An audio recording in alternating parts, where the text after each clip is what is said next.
Hola, ¿qué tal? ¿Cómo están? Bienvenidos una vez más a Sin Duda #Asesórate a través del 98.5 del FM en el Heraldo Radio. Mi nombre es Daniel Bouchan y como cada miércoles vamos a platicar sobre temas de negocios, sobre temas fiscales, legales, financieros y mucho más. De la mano de nuestros expertos y de nuestro asesor de negocios al cual doy la bienvenida, Jesús Antonio García, vicepresidente de Consejo de Garrido Licona. ¿Cómo te encuentras, Jesús? Muy bien, buenas noches a todos. Yo recuerdo que desde que inició este programa de Sin Duda, tuvimos a nuestro invitado, que en unos momentos lo voy a presentar, que nos platicaba, ya viene la ley antilavado, ya viene la ley antilavado, y hoy en día, Jesús, es una realidad. Se aprobó la ley antilavado. Así es, se aprobó algo que pensamos que pues iba a llevar más tiempo. Ya estaremos ahorita platicando para que no spoilemos, Sí. ¿no? Así es que pues adelante con los invitados de lujo. Vamos a platicar sobre todos los cambios derivados de esta ley antilavado y para ello voy a presentar a nuestros invitados. Ricardo de Lechuga, CEO de Hello Auditoría. ¿Cómo estás, Ricardo? Hola, Dani. Bien. Gracias por acompañarnos a esta emisión. Y Sabina Hernández, gerente de Hello Auditoría. ¿Cómo te encuentras, Sabina? Muy bien, muchas gracias. Gracias por acompañarnos de nuevo. La semana pasada nos platicaron a grandes rasgos sobre pero hoy en día vale la pena retomar y a detalle, porque es un hecho. Totalmente. Reforma de ley antilavado. Yo quisiera que iniciáramos, creo que vale la pena destacar que ambos son especialistas en materia de prevención del lavado de dinero. Y aclaro esto porque generalmente, digo de manera coloquial, no intencional, decimos no, me pasó una anécdota, nos pasó en algún evento que nos llegaron a decir, oiga, pero que quiero venir, quiero que nos ayuden quiero saber si nos pueden asesorar en materia de lavado de dinero. Y dijimos, caray, no, espérenme, eso sí, no, aquí se equivocó de stand, ¿no? Entonces, será prevención del lavado de dinero, ¿no? Entonces.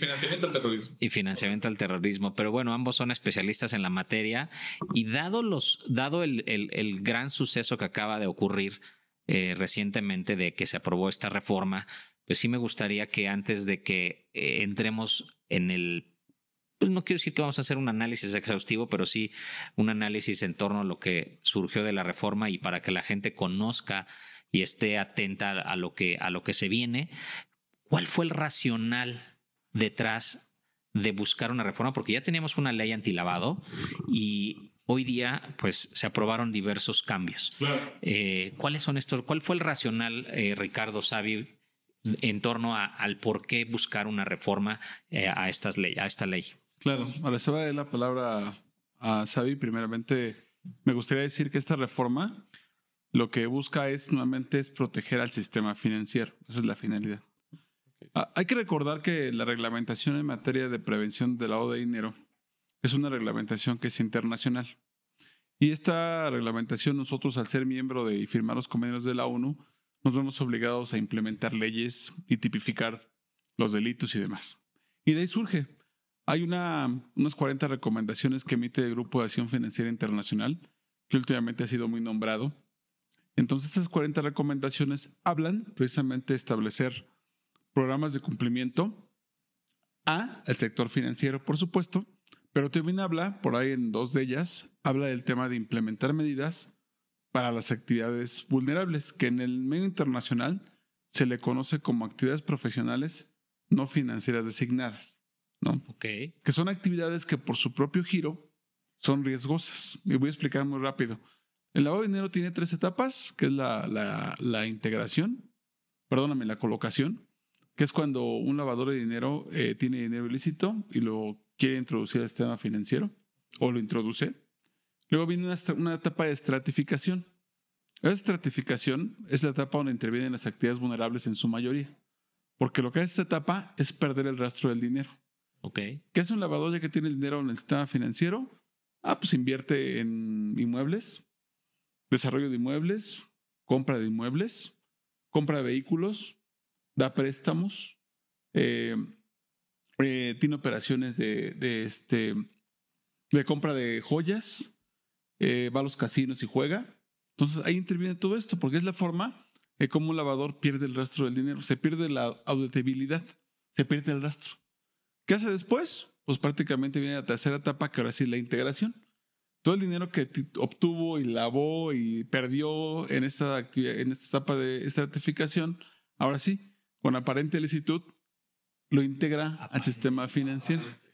Lo integra al sistema financiero. Entonces, es por eso que el propio Grupo de Acción Financiera Internacional establece que estas actividades deben ser, en cuanto a cumplimiento, a un símil a lo que hacen las instituciones financieras. Okay. Entonces, en términos resumidos, esto es lo que intenta la ley: homologar prácticamente el sistema financiero con la actividad vulnerable en cuanto al cumplimiento. Y esa es la razón por la cual esto tiene un fondo. O sea, si te entiendo bien, ya había unas reglas particulares que aplicaban al sistema financiero y que ahora, digamos que en aras pues sí, como dices tú, el término de homologar, porque pues ya hay ciertas actividades denominadas como vulnerables. Así es. Vulnerables porque son a través de las cuales pues lo que buscan es, déjame llamarlo así, blanquear el dinero, los criminales, porque al final del día son criminales los que buscan que el dinero ilícito se vuelva lícito. Así es. ¿No?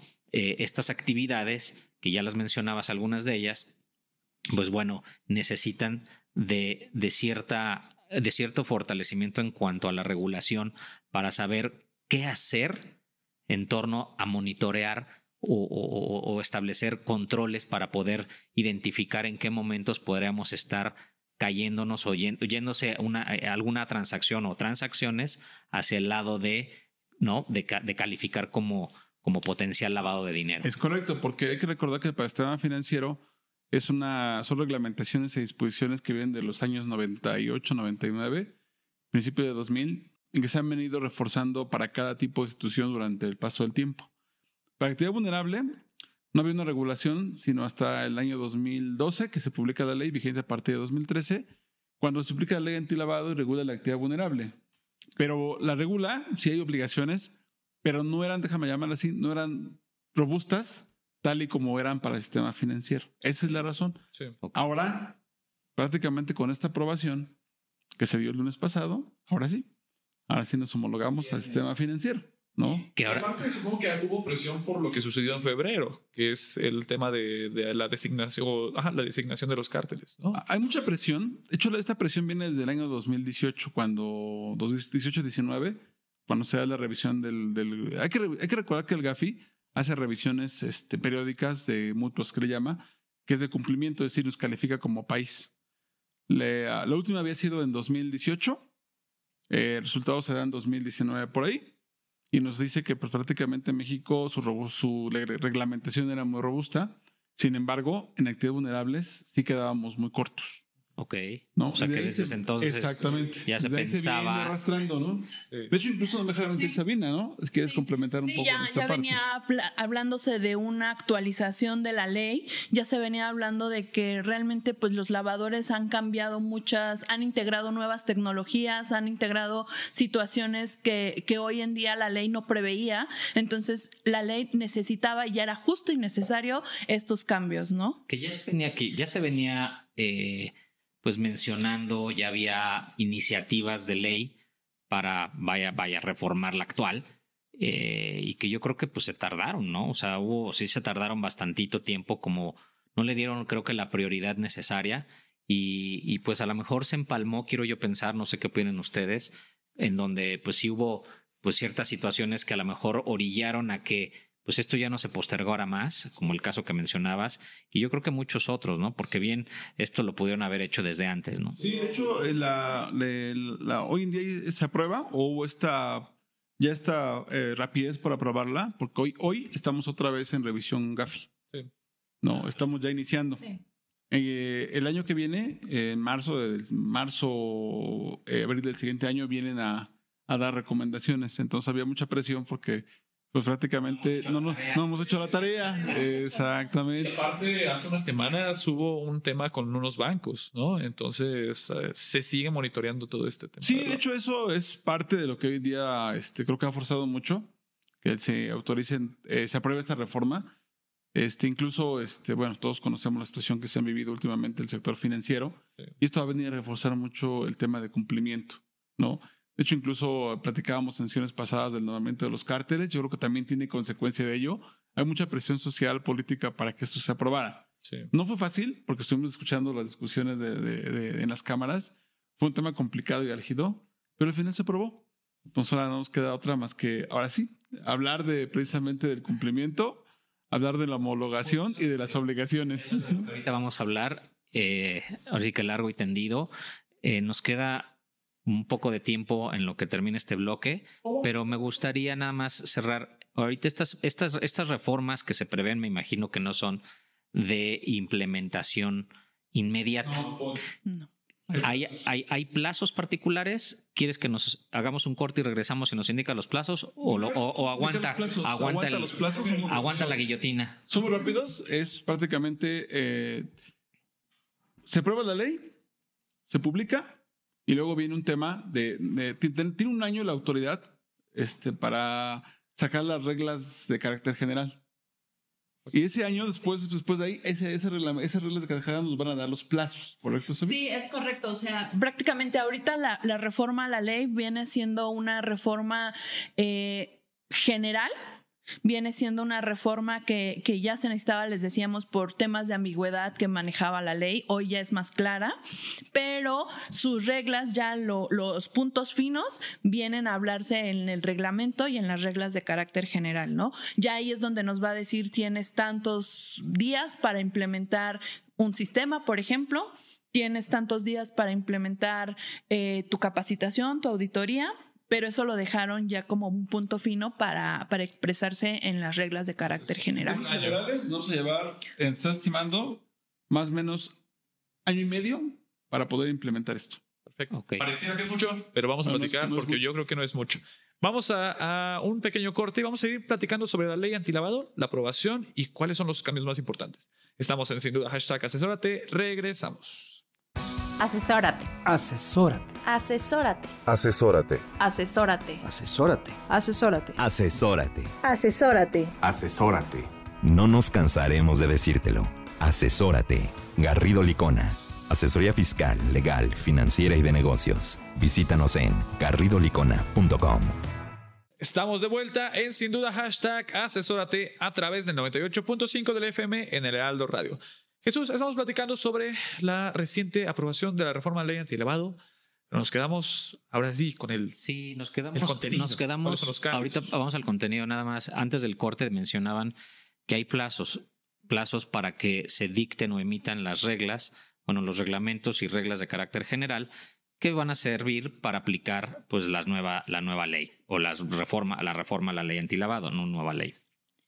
Y hablábamos de qué plazo exactamente para que se publiquen reglamentos y reglas, porque a partir de entonces es cuando van a pensar las empresas en tener que tomar acciones, o desde ahorita, y a lo mejor me estoy adelantando una parte de la charla, que es los plazos. A mí sí me gustaría que la gente tuviera claro cuáles son esos plazos y si desde ahorita ya las empresas deberían de poner cartas en el asunto, y ahorita vamos hacia, dependiendo, me imagino que la actividad va a ser dependiendo del sapo va a ser la pedrada.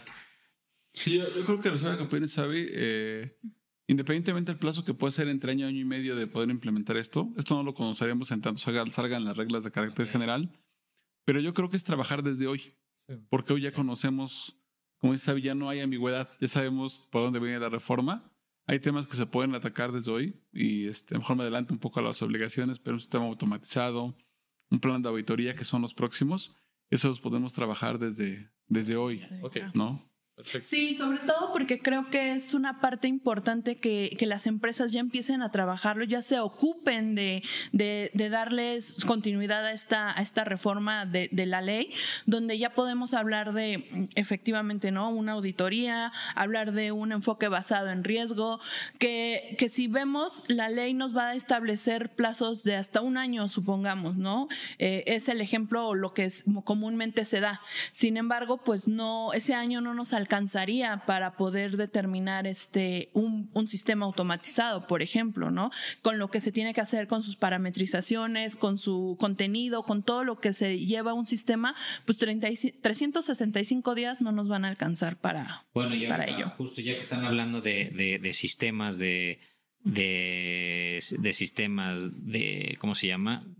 De ciertas obligaciones. ¿Cuáles son esas obligaciones? ¿Cómo están estratificadas en su caso o identificadas las obligaciones ahora con esta reforma? Así, ¿cómo cambió o cómo complementó esta reforma a la ley anterior y en función a qué? ¿Va por actividades? ¿Cómo podríamos decir las obligaciones? ¿Cómo las dividirían? ¿Por tipo de actividad vulnerable? ¿O en general hay obligaciones generales o van obligaciones por actividad vulnerable? Las obligaciones son generales. Digamos que yo creo que si nos vamos en resumen, ¿qué actividades se está incorporando esta reforma? Prácticamente son las mismas. Solamente hay una aclaración que antes el tema del desarrollo inmobiliario era básicamente cuando desarrollabas y vendías. Uh-huh. Hoy aclara, también se incorpora el desarrollo del inmueble, pero también la renta. Okay. La renta. Vale. Entonces también es una nueva obligación que está. Los umbrales no cambian, siguen siendo prácticamente los mismos.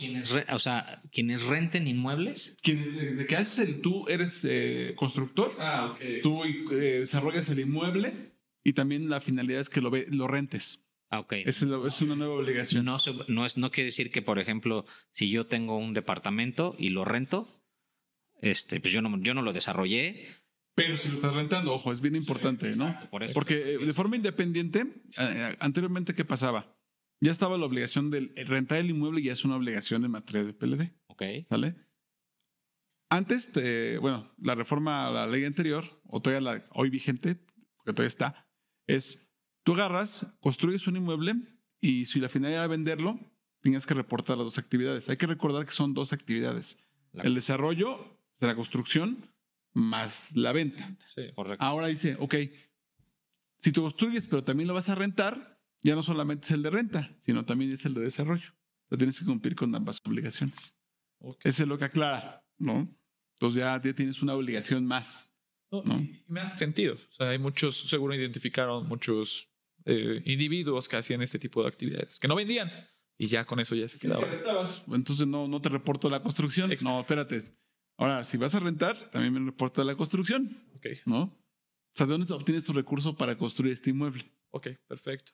En cuanto a actividades vulnerables, entonces, ¿es el único cambio? ¿Nos adicionaron? ¿Seguimos con las mismas? 17, me parece, ¿son las mismas? Son las 16 actividades, son las mismas prácticamente. Hay en algunas en las que se hicieron las aclaraciones, como bien comentábamos ahorita del desarrollo, y en activos virtuales también por ahí hay una modificación muy leve que responde al hecho de las operaciones que hacen los mexicanos con extranjeros, ¿no? Entonces, esa es la única parte que también viene a aclararlo, porque sí era un poquito ambigua en cuanto a cómo se manejaban los umbrales, cómo se manejaba la operación.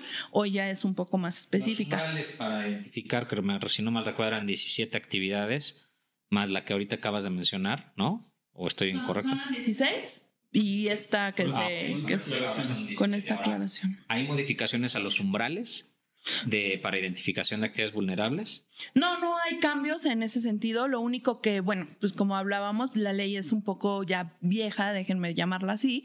Entonces, hoy se actualiza, ya habla de unidades de medida actualizada, ya habla de la UMA, ya habla de esta situación, de que se debe de aplicar y habla ya de que, bueno, pues se van a ir actualizando conforme se actualice este dato. Okay, o sea que sí, los umbrales de alguna manera o implícitamente se están incrementando.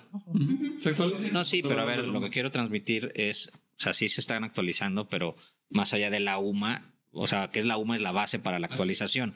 Entonces, hoy día, por ejemplo, yo no sé si haya cambios importantes antes de alguna actividad que ustedes consideren muy común que ahorita recuerden que se modifica. ¿Cuáles son las actividades, digamos, que son más comunes no quiero decir en el medio, pero sí, pues, que son de más fácil? Digo, sé que todas van a decir, pues, todas pueden ser, pero ¿cuáles son las más comunes y que más le ponen atención? las que Siempre con Sabiana y yo platicamos ese tema porque ese tema viene en la Evaluación Nacional de Riesgos.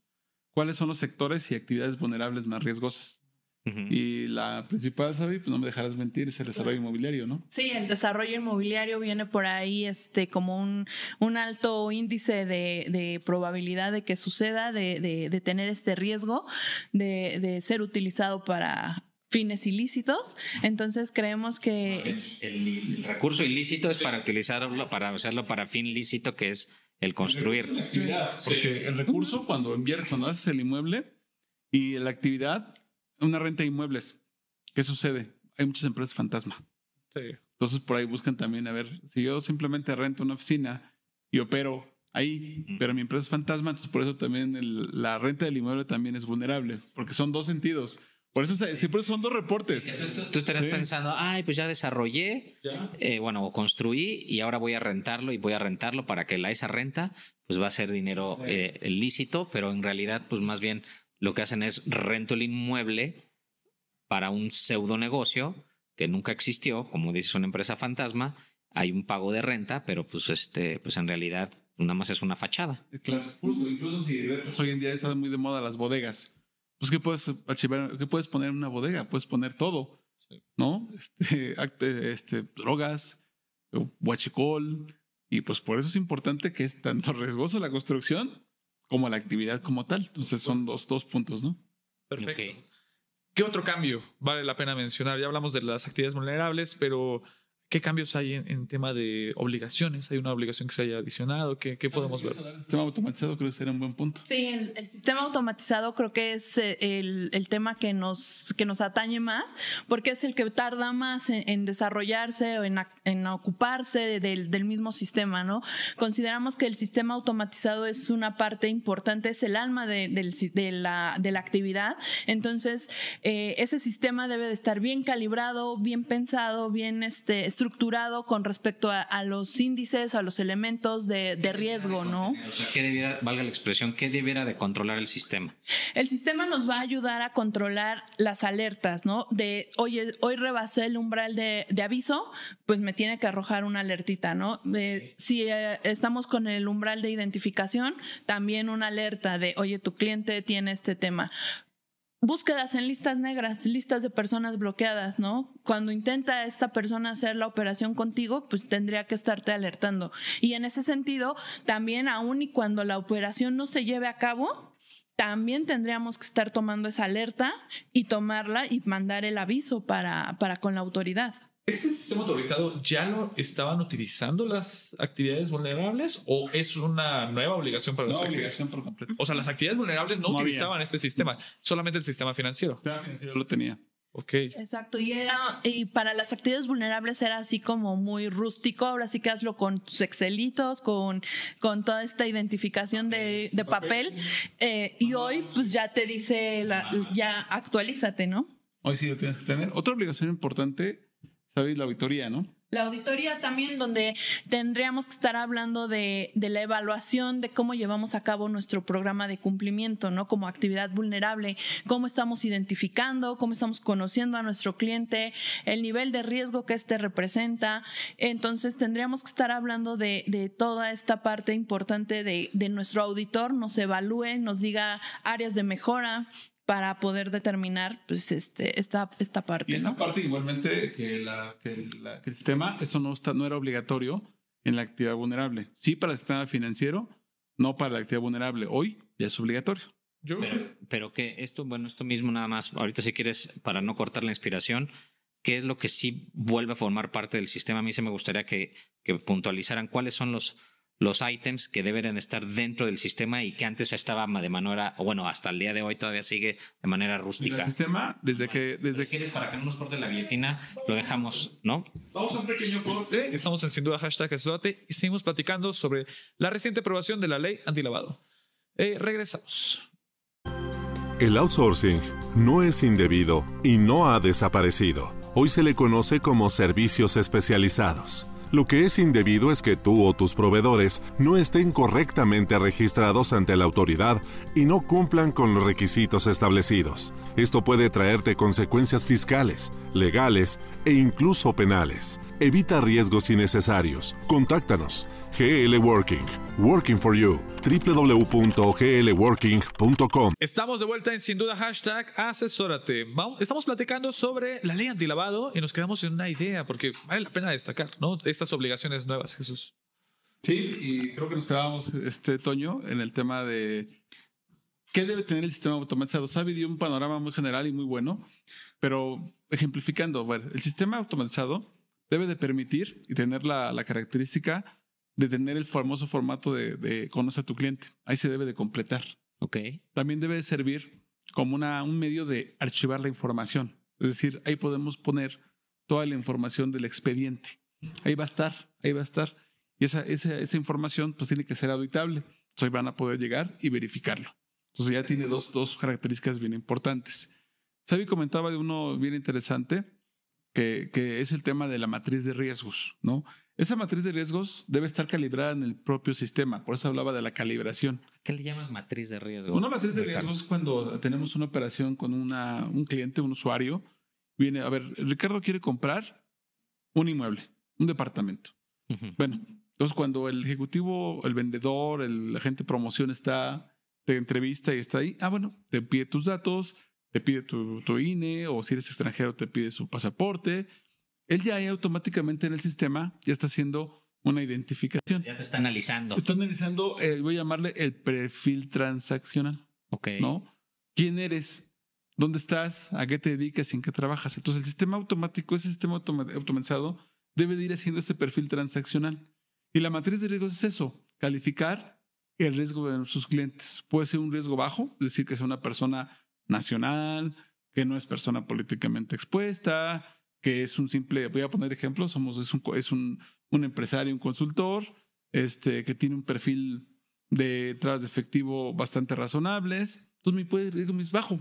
Vivo en la Ciudad de México. Pero ahorita, todo esto que estás, perdón que te interrumpa, todo esto que estás diciendo que el principio el sistema debe de ser capaz de realizar es porque ya el sistema está parametrizado y vaya, puede hacer esas búsquedas, por ejemplo, porque ahorita hablabas de políticamente expuestos, hay unas listas de personas políticamente expuestas, o sea, como que el propio sistema, sin nosotros como potenciales compradores, en este caso del inmueble, pues nosotros no lo vemos, pero el sistema en cuanto ya se está metiendo o capturando información, ya está haciendo todos estos análisis, ¿no? Para crearte cuando te hablas de matriz, uno piensa en que, pues, ¿qué tengo que hacer? No, o sea, en automático, por decirlo de alguna manera, te va a decir cuál es tu perfil cuál es el perfil de riesgo de la persona que está siendo, pues, digamos que analizada en el momento.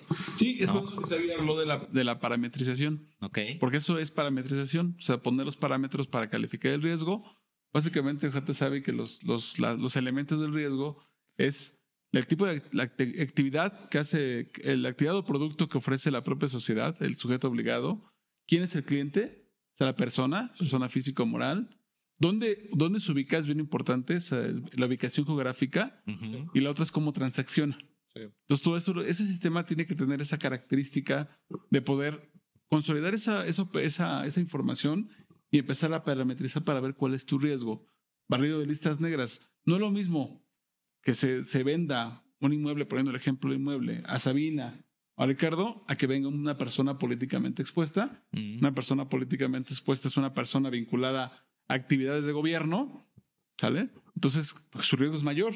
Sí, ¿no? Claro. O una persona que fue vinculada a algún acto patrimonial, su riesgo va a ser mayor. sí. O incluso una persona, en estas personas bloqueadas, la operación no se puede realizar, ¿no? Exacto. En este caso, pues el sistema tiene que empezar a trabajar ya él con la información que nosotros le demos al sistema, y entonces el sistema tendría que estar ya empezando a parametrizarse, ya empezando a jugar con estos elementos para poder darnos una calificación de riesgo de nuestro cliente, y con ese riesgo, ¿qué vamos a hacer?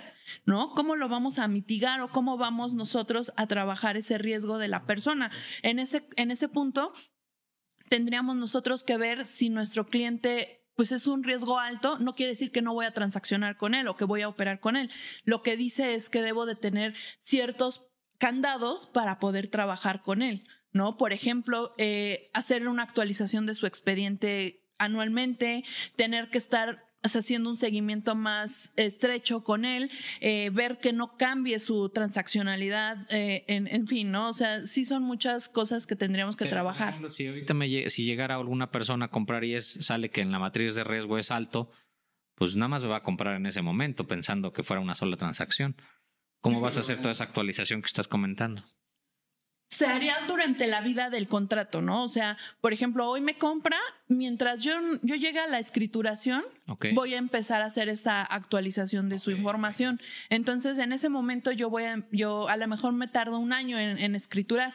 Entonces, durante ese año yo tengo que estarle dando su seguimiento, tengo que estar viendo que mi cliente no cambie su transaccionalidad. Si empezó con transferencias, que se continúe con transferencias, en fin, ¿no? O sea, mucho seguimiento a ese cliente. Y eso creo que no lo estamos dimensionando. Estoy viendo las actividades y hay muchas como la venta de metales y joyas, como el tema de casinos. El tener un programa para identificar. Es que justo ese es otro problema. Ese es un tema. O sea, sistema automatizado, y vamos a poner el ejemplo, y es muy real, ¿eh? Una joyería de nombre X. La joyería tiene sucursales en Santa Fe, Polanco. Los centros comerciales. Entonces, ¿qué pasaría? Este sistema automatizado lo que tiene que tener también como característica es que las operaciones se puedan agrupar. exacto. Porque si no, bueno, yo voy a la sucursal de Santa Fe, después me voy a la sucursal de Polanco, a la de Perisur, pero a ver, espérate, el sistema debe de identificar. Claro. Si ya fui a Polanco a hacer una transacción, pues ya la gente que está en Perisur debe de saber que yo ya fui y debe estar mi registro para saber quién soy y qué quiero transaccionar. Entonces también esa característica de consolidar las operaciones, que es muy similar incluso al sistema financiero, porque ellos ya lo hacen. Sí, claro. Ahora, cualquier sucursal que vayas, saben quién es Ricardo Lechuga, saben quién es Sabina, porque ya tú tienen a nivel estandarizado, a nivel global por institución. Claro, no fue de un día para otro. Claro, Ya claro. entiendo su mensaje de que es Claro. poco, un año, Por eso hablamos que esto no es un año, no es mucho tiempo para un sistema automatizado, ¿no? Ok, perfecto. Ahora, nos faltan unos minutitos, pero vale la pena retomar el tema de las auditorías, porque creo que sí es hoy en día ya es una obligación. Antes no lo era. Efectivamente, antes no lo era nada más, ahora sí que si tu institución bancaria te lo solicitaba como requisito para mantener tu cuenta activa, pues la llevabas a cabo, ¿no? Hoy, si te dice la ley, es una obligación para quienes realizan actividades vulnerables, tienen que hacer esta auditoría, donde les digo, vamos a hacer esta evaluación de la identificación, cómo estás identificando a tus clientes, si efectivamente les estás dando el riesgo que realmente merece estas personas, tus clientes, o tienes usuarios a lo mejor, porque sí son diferentes, ¿no? El tratamiento que se le tiene que dar a un usuario o un cliente.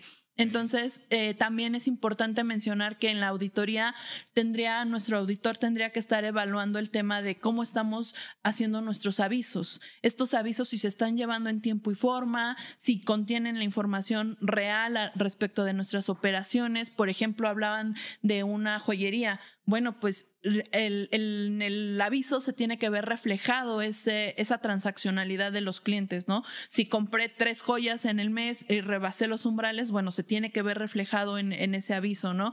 Si fue una persona políticamente expuesta, a lo mejor también tendríamos que estar tomando en consideración los avisos, ¿no? O una persona que está en listas bloqueadas, ¿no? De personas bloqueadas. Si va y por el simple hecho de preguntar por una joya, a lo mejor valdría la pena ya hacer un aviso de 24 horas. Entonces sí es importante que nuestro auditor tome en consideración cómo estamos operando, cuál es nuestro perfil y el perfil de riesgo que tenemos, ¿no? Como quienes realizamos actividades vulnerables. Oye, y no, pues está muy interesante. Y ahora el tema de la auditoría ya es obligatorio para cualquier tipo de transacción, o sea, haga una o tenga una o varias, se tiene que hacer. O sea, si Es desarrollo obligatorio para el sujeto obligado, que es el sujeto que obligado. realiza la Que actividad. realiza la actividad. O sea, cualquier actividad vulnerable ya tiene Todos que son sujetos realizar, a auditoría. así sea. ¿Cómo se le llaman? Hay un término que si son recurrentes Bueno, eso es para medir la habitualidad. habitualidad. Es para medir si eres sujeto al cumplimiento de la ley, ¿no? Hay actividades, lo hago una sola vez, hago un préstamo una vez, pues no pasa nada. Pero hacerlo más de una vez, que es un criterio ya confirmado por la autoridad, ya te da la obligación de cumplir con el programa. Una se pasa. Ya más de una, ya no. Ahora sí que te puedes equivocar una vez, pero ya 2 veces no. Justo. Exacto. Y hablando de equivocaciones, pues también tenemos este beneficio del artículo 55 de la ley antilavado, donde nos habla de estos beneficios que si bien ya lo teníamos, ya había este amparo de la ley antilavado, hoy te viene a reforzar esta parte, ¿no? Porque antes te hablaba de el incumplimiento. Y muchos de los juzgadores, muchas de las autoridades lo entendían como un solo incumplimiento, o sea, un aviso.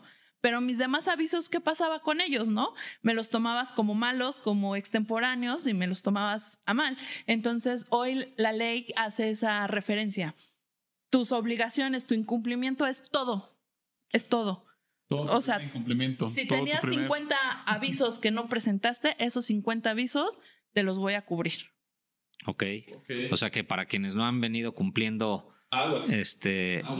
Deben de corregirse ya. Sí. ¿Qué sanciones hay de manera general ahorita? ¿Hay sanciones? Sí, hay sanciones por el hecho de no presentar avisos, hay sanciones por el hecho de no cumplir con el requerimiento de la autoridad. Pero se modifican con la anterior, digo, para que no sonemos. ¿Qué cambió? ¿Qué sanciones cambiaron rápidamente? No cambiaron las sanciones. Técnicamente las sanciones siguen siendo las mismas porque es a requerimiento de la autoridad, te dice.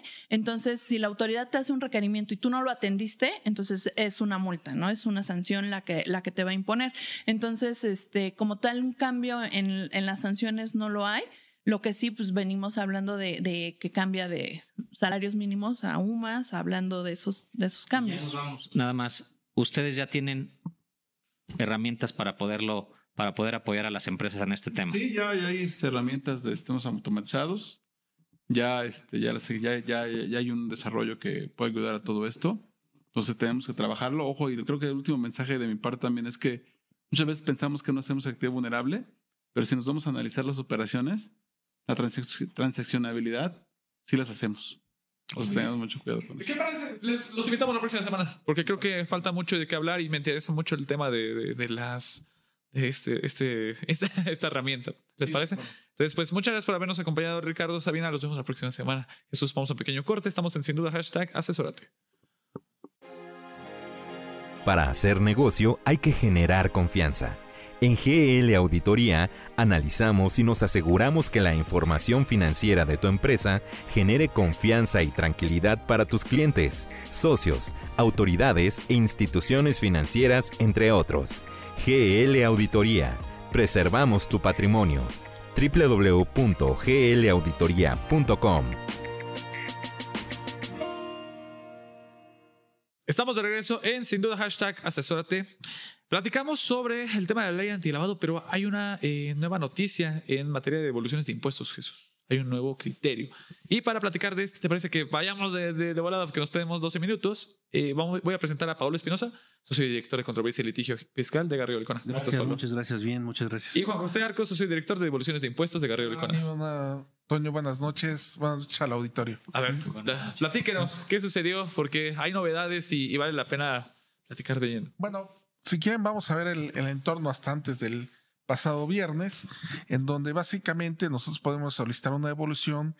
Generalmente las autoridades fiscales nos emitían un primer requerimiento en donde nos pedían aclaraciones sobre cómo del origen y de todo el saldo a favor o de las operaciones que dieron origen a este saldo a favor.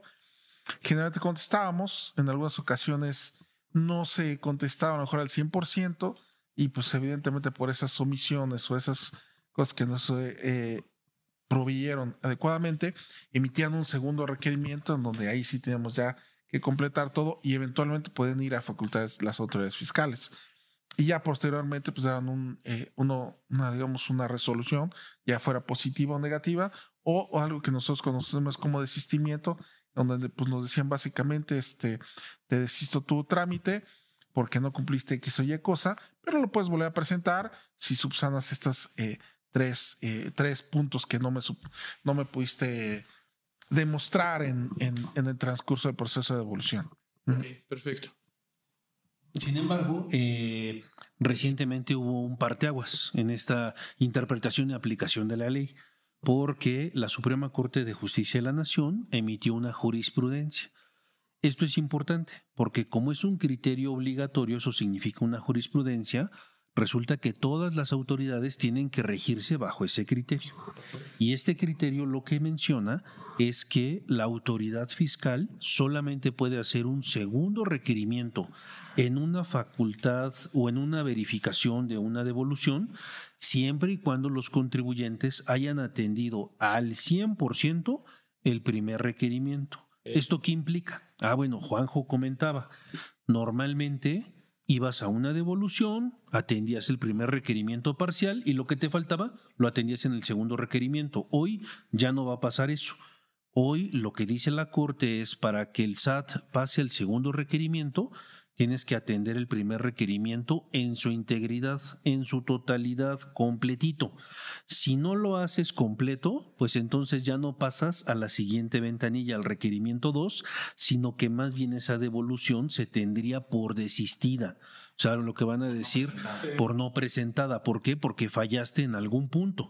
Entonces, creo que esto es sumamente relevante porque va a marcar un parteaguas de cómo van a empezar a resolver las autoridades y también va a marcar un parteaguas del grado de preparación que van a tener que tener las empresas previo a la presentación de devoluciones.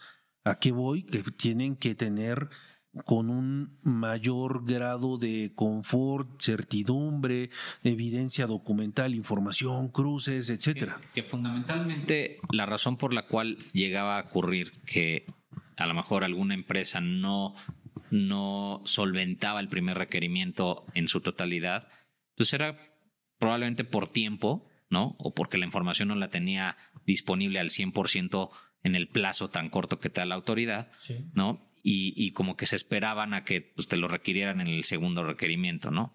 Eso hoy día entonces, por lo que están diciendo, ya no va a ocurrir. No, de hecho yo creo que ya las empresas van a tener que cambiar toda la forma en que operan esta parte de las devoluciones. ¿Por qué? Porque antes como que teníamos ese colchón del segundo requerimiento. Un poco de... no quiero decir que no se tuvieran las cosas, pero bueno, en algunos casos sí requerían, pues no sé, desde las conciliaciones de CFDIs contra contabilidad o cuestiones de ese tipo que a lo mejor no se tienen previamente. Creo que hoy vamos a tener que cambiar esa forma de operar, ¿no? Cuando yo voy a una devolución, tengo que ir mucho mejor preparado. Y obviamente creo que es algo que hemos enfatizado mucho en este programa, en el sentido de que pues ahora ya tengas saldo a favor o saldo a cargo, pues ya tienes que tener tus impuestos y todo lo que es materialidad y todo lo que son tus comprobantes, complementos de pago, etcétera. Ya desde que presentas tus declaraciones, ¿no? No, y bueno. Hay un punto interesante respecto de esto que estamos platicando de la jurisprudencia y el segundo requerimiento, porque ya quedó claro a través de esta interpretación que, insisto, si no efectúas al 100% el primer requerimiento, su cumplimiento, te tienen por desistido de la devolución. Pero pensando que si cumplas al 100%, entonces puedes pasar al segundo requerimiento, pero ya dejaron claro que el segundo requerimiento es única y exclusivamente sobre la información y documentación presentada en el primer requerimiento. Ya no pueden introducir nada nuevo. Exacto. Eso es muy importante. Sí. Okay. O sea, porque puede ocurrir que a lo mejor te requirieron en un primer requerimiento. A, B y C, por ejemplo. Exacto. El segundo requerimiento tiene que ser sobre aclaraciones, probablemente, si es correcto decir, de los mismos A, B y C. No es de que vaya a pedirte D, E, F. Okay. Sí, porque se puede malinterpretar el sentido de que quiero completo y aparte quiero completo en el segundo. Pues al final va encaminado al primer requerimiento. Entonces, ese es un buen punto, ¿no? Definitivamente esto nos lleva a una problemática práctica, porque evidentemente del otro lado hay un funcionario, ¿no?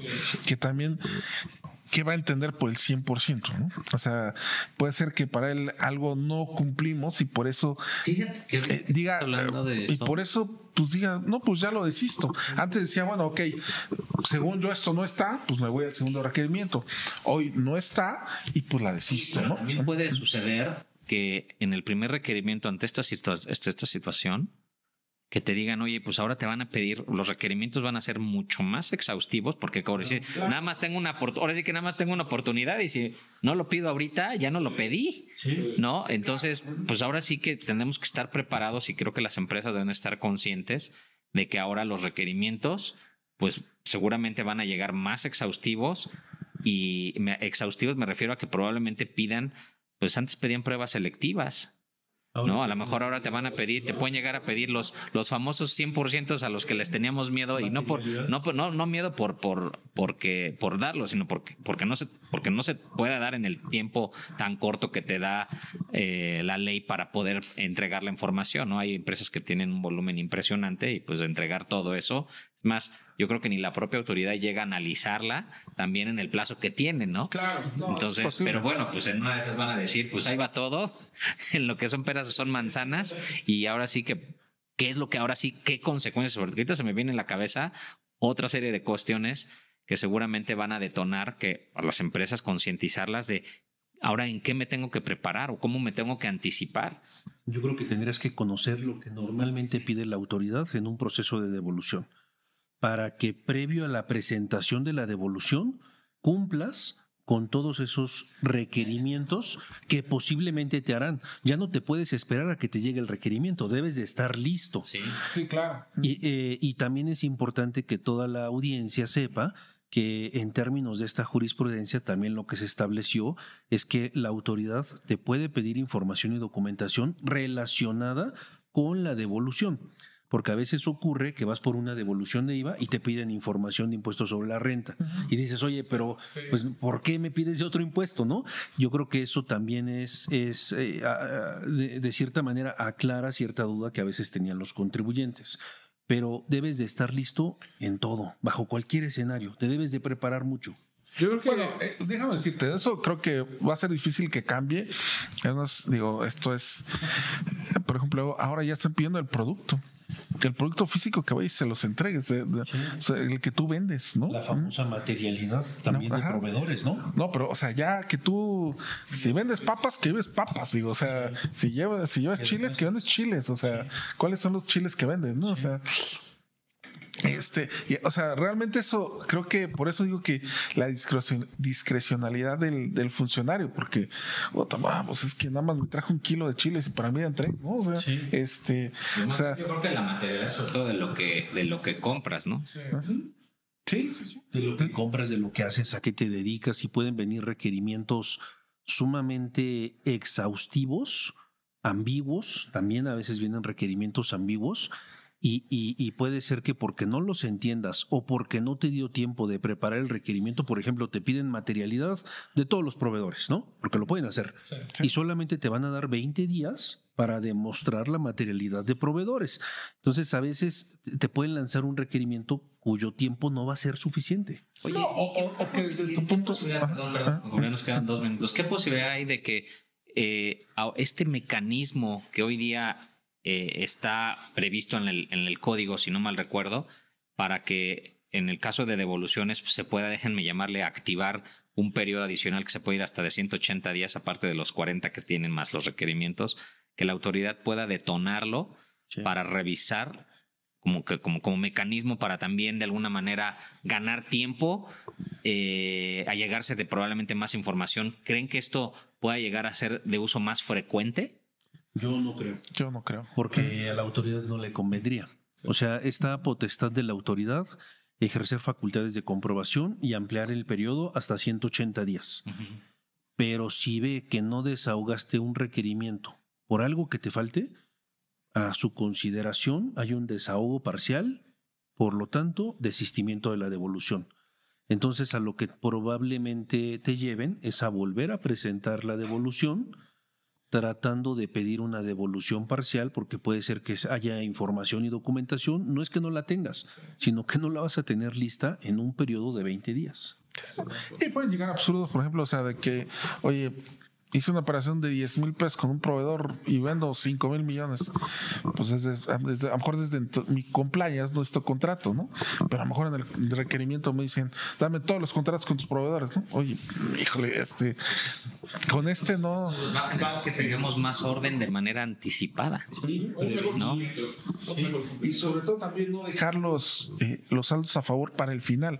¿Por qué? Porque estamos cerca de los 5 años para poder pedir la devolución. Eso ya va a estar prohibido. Híjole, ya puede ser que a lo mejor en la primera no pueda presentar un desistimiento, pero ya no puedo volver a presentar. Vamos a seguir platicando sobre este tema. Nos vamos a invitar en próximas semanas. Sin embargo, se nos acabó el tiempo. Jesús, nos vemos el próximo miércoles. Gracias por habernos acompañado. Esto fue sin duda #Asesórate. Hasta luego. Bye. Gracias.